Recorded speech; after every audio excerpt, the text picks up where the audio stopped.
Baik,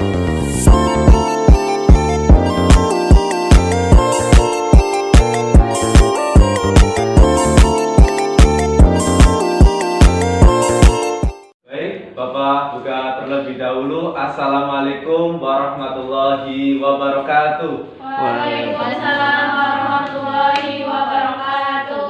Apa kabar semuanya? Baik, Pak. Ini masih kurang semangat. Bapak ulangi lagi ya dari awal, dari salam. Biar tambah semangat, jawabnya yang keras. Supaya pembelajaran kalian tetap semangat dan bisa fokus. Saya ulangi, Assalamualaikum warahmatullahi wabarakatuh. Waalaikumsalam warahmatullahi wabarakatuh. Alhamdulillahirrabbilalamin. Teman-teman semua atau anak-anak siswa-siswa kita semua, apa kabarnya? Alhamdulillah baik, Pak. Alhamdulillah. Sebelum kita memulai pembelajaran pada pagi hari ini, alangkah baiknya kita berdoa terlebih dahulu agar pembelajaran di pagi hari ini dapat berjalan dengan lancar. Untuk ketua kelas Mas Asep untuk bisa memulai berdoa terlebih dahulu. Baik, untuk mengawali pembelajaran pada pagi hari ini, marilah kita berdoa dimulai. Berdoa dimulai. Berdoa selesai. Terima kasih Mas Asep. Selanjutnya Bapak absen terlebih dahulu ya, supaya Bapak tahu untuk kehadiran teman-teman semuanya. Untuk yang pertama Mas Andika. Hadir, Pak. Oke, hadir. Mas Asep. Hadir. Mbak Queen. Hadir. Mbak Elsa. Oke. Mbak Putih. Hadir. Mbak Elvi. Mbak Dinda. Hadir. Mbak Eva. Mbak Dila. Mas Aziz. Hadir. Ada yang belum saya sebutkan namanya? Sudah semuanya ya? Sudah. Alhamdulillah. Berarti untuk di kelas ini sudah berangkat semua atau bisa mengikuti pelajaran kali ini. Ya, untuk pertama kali dari Bapak untuk mengecek kesiapan kalian terlebih dahulu ya. Apakah kalian sudah siap untuk fokus menerima pembelajaran dari Bapak atau belum? Kita tes terlebih dahulu ya. Ketika Bapak bilang selamat pagi, kalian tepuk 1 kali. Selamat siang, tepuk 2 kali. Selamat 3. Selamat sore 3 kali. Oke, kita mulai ya. Selamat pagi, selamat siang, selamat sore. Oke, terima kasih teman-teman. Untuk pertemuan sebelumnya, masih ingat materi yang Bapak sampaikan? Masih. Oh, Mbak Dila masih. Coba Mbak Dila sebutkan atau jelaskan. Materi yang kemarin itu terkait dengan teks prosedur, Pak. Oh, bisa dijelaskan Mbak Dila? Bisa.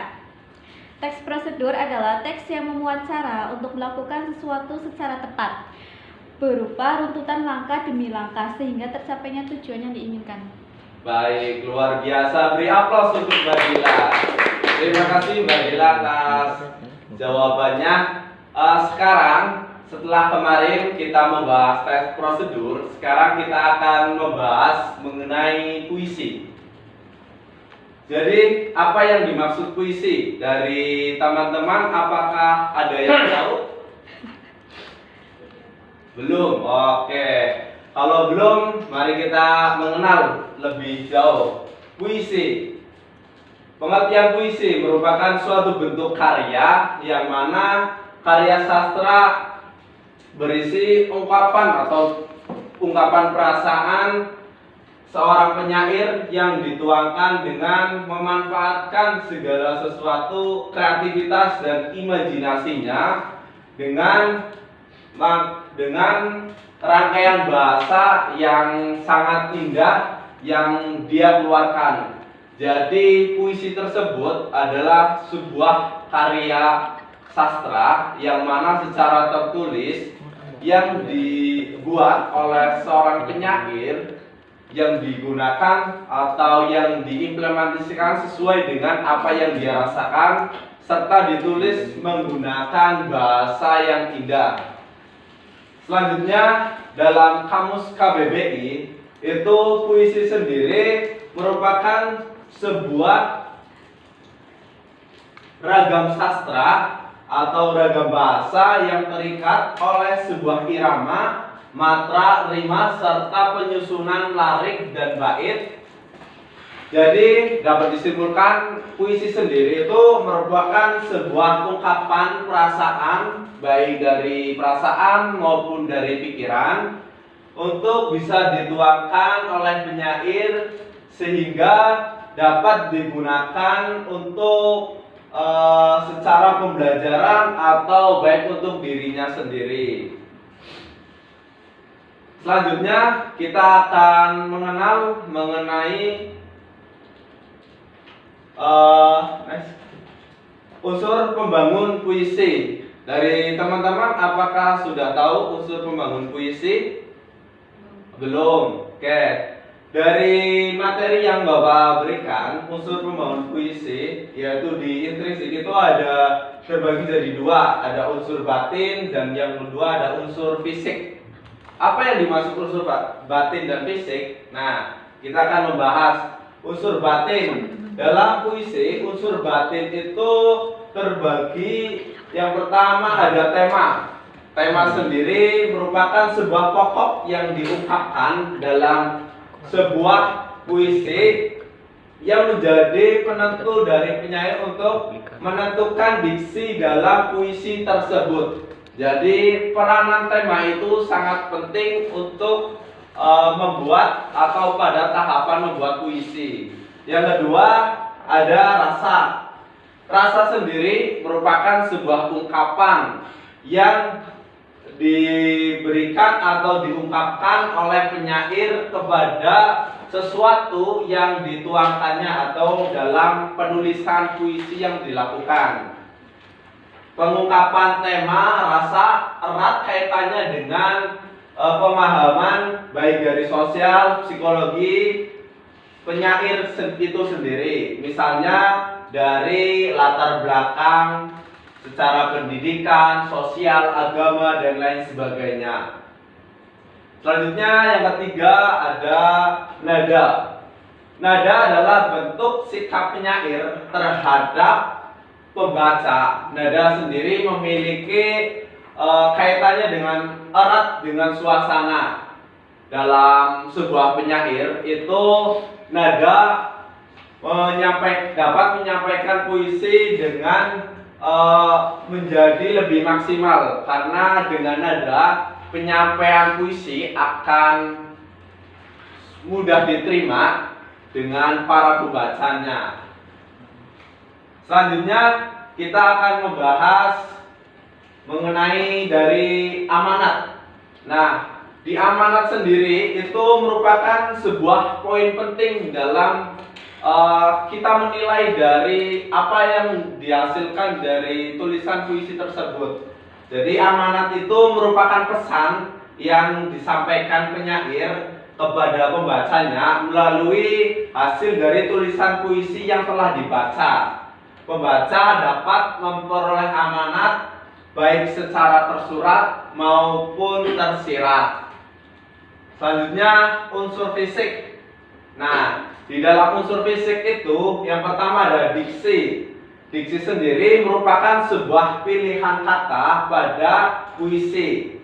Diksi memiliki fungsi dalam puisi itu ada dua, yaitu fungsi untuk estetis dan yang kedua ada fungsi ekspresif. Yang mana fungsi estetis sendiri berarti berguna untuk secara unsur mempermudah secara penulisan puisinya. Sedangkan secara ekspresif itu berguna sebagai untuk membantu penyair menggunakan atau mengungkapkan sebuah ekspresi yang akan dia kirimkan atau dia dapatkan. Yang kedua ada rima. Rima sendiri merupakan kesamaan nada atau bunyi. Dalam rima kaitannya dengan bahasa yang tidak atau bisa dijumpai pada akhir setiap larik atau baris puisi saja, tetapi bisa juga berada dalam setiap kata atau dalam baris. Selanjutnya ada 3 tipografi. Tipografi sendiri adalah wujud estetik pada bentuk penulisan puisi yang secara umum ditemukan dalam bentuk baris. Tetapi ada juga puisi yang disusun dalam bentuk fragmen-fragmen lainnya. Bahkan ada juga puisi yang ditulis dengan bentuk yang menyerupai sebuah apel atau bentuk zigzag atau model lainnya. Yang keempat ada imaji. Penyair menciptakan sebuah pengimajian yang mana bertujuan untuk merangkai kata yang dapat memperjelas atau memperdalam dari maksud tujuan penyair itu tersendiri. Pengimajian itu dilakukan agar puisi dapat mengungkapkan atau mengunggah dari sebuah isi cerita atau isi dari puisi sendiri. Yang kelima ada kata konkret. Kata konkret adalah keinginan penyair untuk dapat mengungkapkan atau menjelaskan secara lebih konkret atas berwujudnya. Oleh karena itu dipilih kata untuk membuat segala hal sebagai ungkapan yang dapat dirasakan pembaca itu terkesan dan dapat dibayangkan secara imajinasinya. Yang keenam pada gaya bahasa merupakan cara penyair untuk menggunakan rangkaian kata untuk dapat mengungkapkan sesuatu. Dalam sebuah puisi, gaya bahasa dapat dijumpai dalam bentuk rangkaian kata yang bersifat kelebihan atau kondisif, bahkan terkesan merendahkan diri.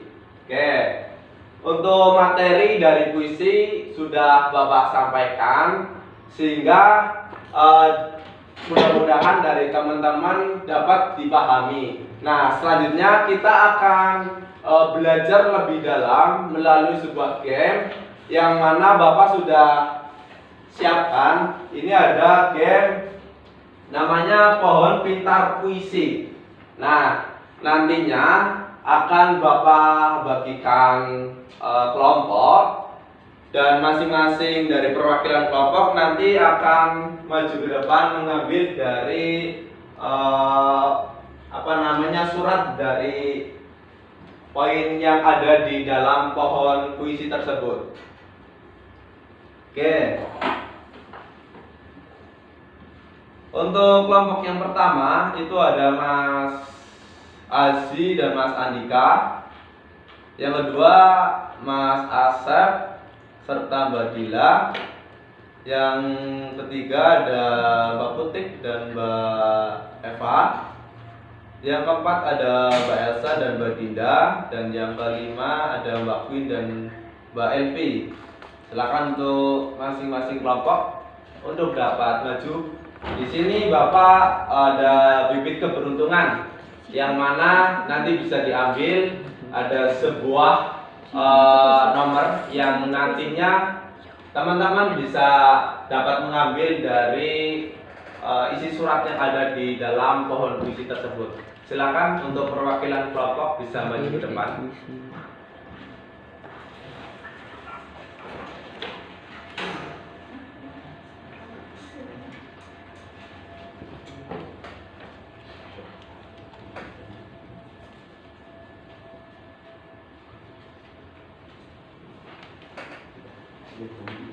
Silakan teman-teman bisa duduk terlebih dahulu, nanti akan Bapak panggil. Ini baru 4 ya. Yang satu lagi Mas Aji, Mas Asep, oh Mas Aji, Mas Andika ya. Ini satu. Ya. 15. Sudah terbagi semua masing-masing kelompok? Sudah. Ya. Silakan bisa dibuka untuk masing-masing kelompok dapat nomor berapa. Coba untuk yang nomor 1 siapa? Saya Pak. Oke, kelompoknya Mas Aziz dan Mas Andika. Silakan Mas Aziz untuk dapat memilih buah mana yang ada di dalam pohon.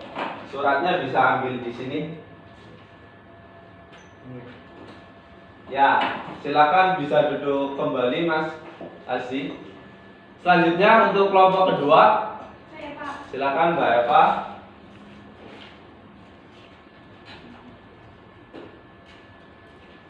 Silakan bisa memilih bebas. Ya. Oh, Mbak Eva milih yang kuning.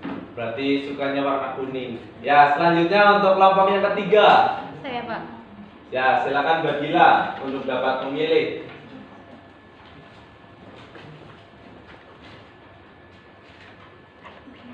Mbak Gila milih warna hijau.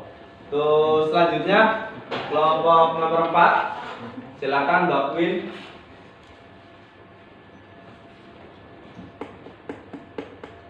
Ya, Mbak Queen pilih amplop yang warna kuning.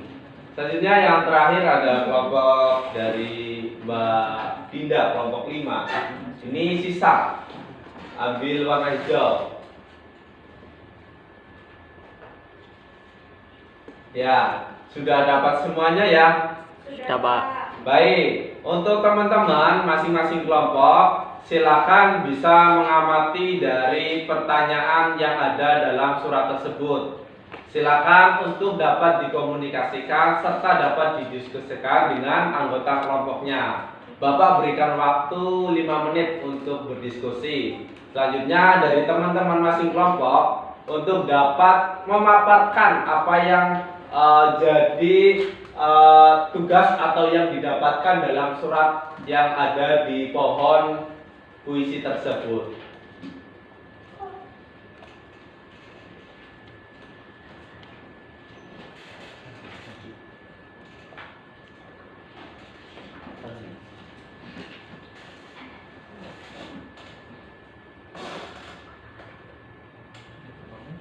Sudah 17, Pak.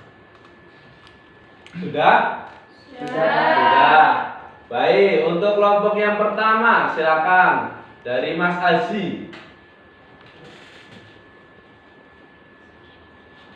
Baik, saya mendapatkan pertanyaan. Jelaskan apa yang dimaksud dengan amanat. Dan saya tadi sudah berkelompok dengan Mas Andika. Amanat itu adalah sebuah pesan kebaikan yang disampaikan oleh seorang pengarang cerita kepada seorang pembaca. Sudah, Pak. Baik, terima kasih Mas Aziz. Beri tepuk tangan untuk Mas Aziz dan Mas Andika.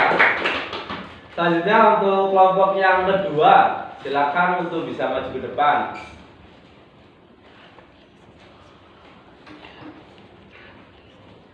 Ya, saya akan menjawab pertanyaan. Jelaskan apa yang dimaksud dengan tema. Tema adalah gagasan pokok yang diungkapkan dalam sebuah puisi. Baik, terima kasih Mbak Eva. Tepuk tangan untuk Mbak Eva. Langsung simpulan. Baik. Baik, alhamdulillah untuk pembelajaran kali ini kita sudah selesai. Semoga apa yang dapat saya sampaikan dapat dipahami untuk teman-teman semua. Dan untuk teman-teman bisa mempelajari lagi di rumah sehingga materi yang Bapak sampaikan agar tidak lupa. Untuk selanjutnya untuk